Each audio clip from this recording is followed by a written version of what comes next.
Good afternoon, and thank you very much for coming along to Business Relationships Matter Network Spotlight Speaker. And we've got Narelle Gatti from DSAT or DASAT, DASAT.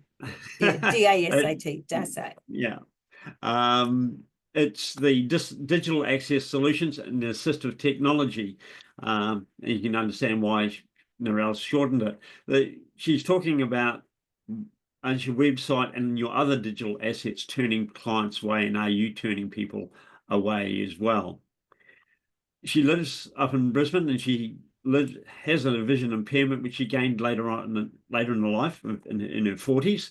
And I can't imagine how that felt like and has been.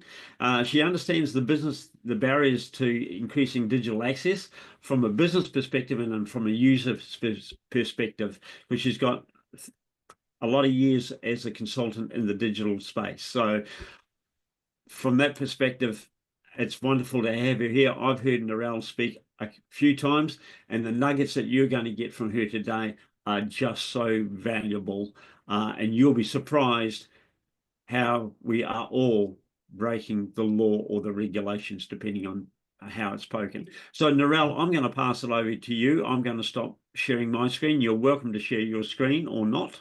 Yeah, I might share my screen because then I can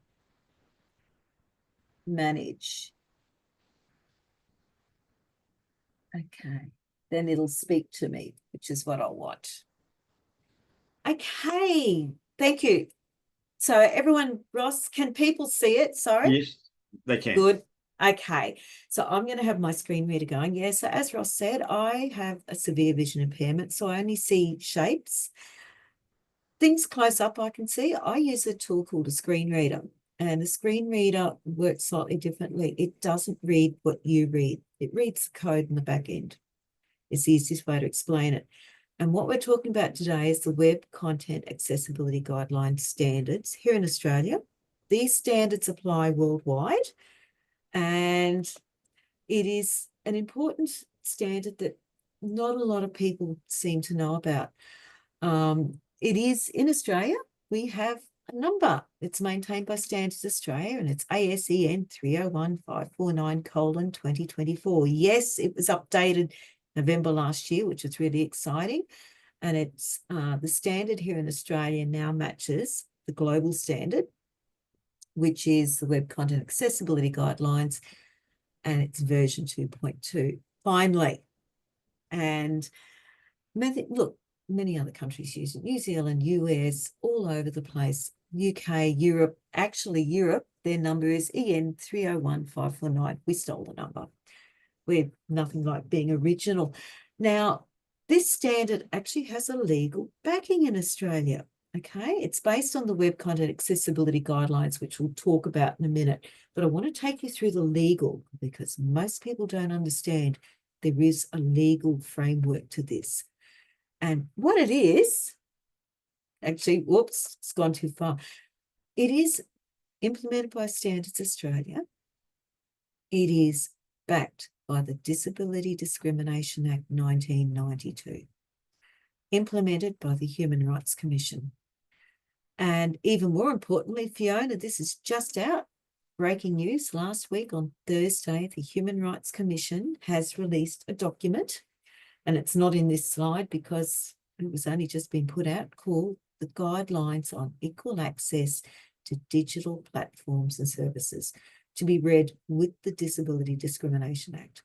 And what it basically says is every person has equal rights to all information. And they go into how to implement it within that guideline. And it's the good old Web Content Accessibility Guidelines 2.2, Fiona. Level AA is what they're talking about. So it's taking the place of what we call the old Web Advisory Note. You can never, ever, ever get sued for not being digitally accessible in Australia under current legal setup. However, you can be sued for discrimination. And there's a few landmark cases. One of them is the Sydney Olympic Games. I know Fiona knows this one, and Ross has heard me talk about it. Sydney Olympic Games was not accessible to buy tickets. A bloke called Bruce Maguire took him to court and he won.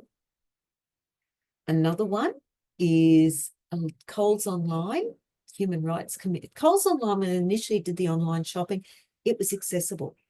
However, they did some updates, made it inaccessible, and I cannot think of the lady's name. She went to Human Rights Commission, Coles Online were told to fix it, because a lot of people with disability buy their food online. Another one is Graham Innes, and I can't think who else, and I think it was to do with banking. I'm not as confident on that one. Another one is this lady called Laura Henley. Has anyone heard about audio description? No? ABC and SBS, free to wear, have to have, according to the United Nations Convention on Rights of People with Disability, a certain percentage of free to wear being audio described. Audio described, think of captioning for people with hearing impairment. Audio described is the same for people with vision impairments, except it's instead of words at the bottom, it's voices speaking, telling what's happening in the background. And she went to the Human Rights Commission, she went to the High Court. In the end, she went to the United Nations. United Nations came back and told Australia, fix it. So now it's really good. I can watch Bluey with my grandkids and I'm really happy. My grandkids are happy because I'm not relying on my grandsons telling me what Bluey is doing or not doing. So that's a big one. So there's a legal framework behind it. Any person that has trouble accessing information, whether it's the elderly, whether it's people with disability, doesn't matter who it is, can legally go to the company involved that gave them the information and request that it is made accessible. If it's not done, they can then take it to the Human Rights Commission, which is where your lawyers and all of that gear gets involved. All of this is based on the Web Content Accessibility Guidelines. And the Web Content Accessibility Guidelines been around since the late 90s. Bloke that actually built the initial internet, bloke called Tim Baisley, I can't remember his name off the top of my head. And he had the goal of everyone being able to access information. And what he said about the World Wide Web was the most important part was its universality, accessible information for everyone. And that's currently not the case. Now, these guidelines don't apply just to the web. They apply to emails, any digital content that you produce, whether it's an email, a document, doesn't matter what it is. Social media is another one. It applies everywhere. Now, the beauty of WCAG, when they set it up, they did it using 4 guidelines. And it's got the acronym for perceivable, operable, understandable, and robust. And then the last one is how it's implemented, which is conformance, which is where I come in. So what I'm going to do is quickly take you through the 4 guidelines, throw in a couple of tips every now and then that you can use yourselves, and do it rather quickly. So the first one is perceivability. And there are 4 guidelines: text alternative, your videos, your time-based media, adaptable, and distinguishable. Text alternative says exactly that. Anywhere there's an image or a graphic, like there's a bee on this, has to have a text alternative. Less than 100 characters is the standard rule. Be concise. And keep it within the realm. If you've got a paragraph before, a paragraph after, and that's, that image is related to it, explain what it is related to the other 2. If it's decorative only, say it's decorative. Time-based, my gosh, videos, audio, you name it, TV, that's the time-based media. And that's where audio description comes in. And it's things like never rely on AI-generated captions. Would you accept a letter that's bad punctuation, bad grammar, bad spelling, or no punctuation? A lot of AI can get things really wrong.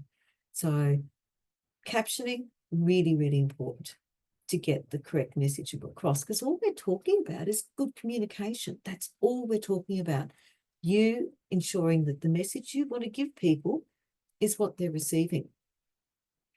So that's the time-based. The next one is adaptable. And what that's talking about is every element on your screen that you're using, whether it's a table, if you're doing a document, fonts, font size, color, everything, every element, a drop box, doesn't matter what it is, can be read by whichever way a person's reading it. I use voice predominantly. Other people use vision only. They don't have any hearing. Or it could be they're dyslexic. There's so many different ways to read information. That's what adaptable's about.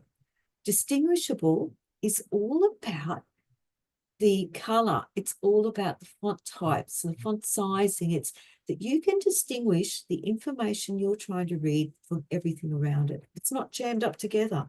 It's not justified. Never justify. Use left or right or centered. Never, ever justify. Justify is very hard to read. Another quick tip, in the distinguishable, minimum font size is 12. There's a series of tests to run on font that look at how difficult it is to read something. We want them to read the words. We don't want them to sit there and think, now, is that an A or an O? You don't want that. You need them to read the words, understand the word, be able to string the sets together to make sense, or whatever it is that you're doing. So perceivable looks at every element on your page, on your website. There's no one element that's less important than the other. It's a really important one. Oftentimes the things that fail, time-based, distinguishable, adaptable, and actually sometimes text alternative. You get the great designers like Fiona that always makes sure that she meets these criteria. And I will give Fiona a plug. She does great work. The next one is operable. Operable fails nearly every time. Operable has 5 guidelines. Keyboard access.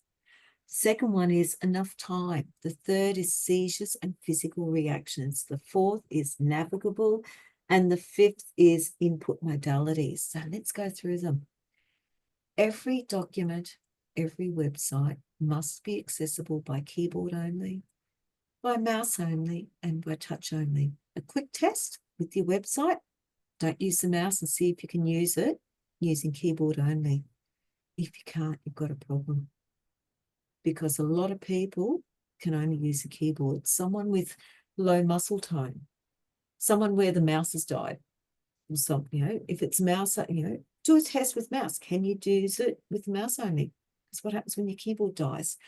The next one is enough time. Think of banks. Banks are a classic where you've only got a certain amount of time to do the transaction. And that could be anything. You're wanting someone to fill in a form, but they're only given 5 minutes. There's got to be ways that they can keep doing it. And there are some really simple tricks to do that. The third one's a really, really important one. Seizures and physical reactions. And that one is really important because people can have seizures, epileptic fits, movement on the screen can cause all types of physical reactions, even colour, certain colours. The fourth is navigable, that you can get around the screen easily. The user experience that you get from trying to access the screen with a keyboard or mouse only or whatever, reading orders, even down to authentication. It is a really, really important one. And that's most places drop out on that one. Even focus. Someone that's a website builder, if they don't ensure that whatever is in focus, say has a box around it, 3 pixels, think of color contrast, that's going to make a person trying to find it easier. How often are you in a form and not quite sure where the mouse is? It's a big problem. The last one is input modalities. And this is another bugbear of mine. Think of a date picker. So we're talking about how you want people to enter information in. Never, ever use Microsoft Word forms. They are not good for access, for inputting data.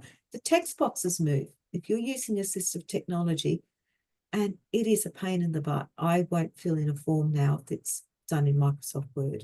I can't do it at all. And I will go back and say to the person, please make that an accessible form, then I can fill it in for you. But when we're talking about other things, it could be date pickers that you're given enough information to know what format the date's in. Think of US date versus Australian date. It could be the type of information you want a person to put in. It's really important. Authentication is another one there. Authentication, there's an actual ruling now that says never use those puzzles, you know, pick all the motorcycles pictures out in the thing, or type all these words and then it's distorted, you know, from something you played. If you've got a hearing impairment, you can't do that. If you're deaf blind, you cannot do either. I cannot pick all the puzzles out.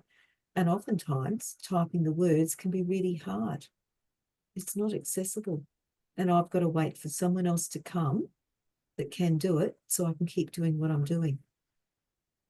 Excuse me, The Narelle. third, Excuse me, yeah, Narelle. Can we just move it along a bit? We're yes. 13 minutes. We're in 13 minutes already.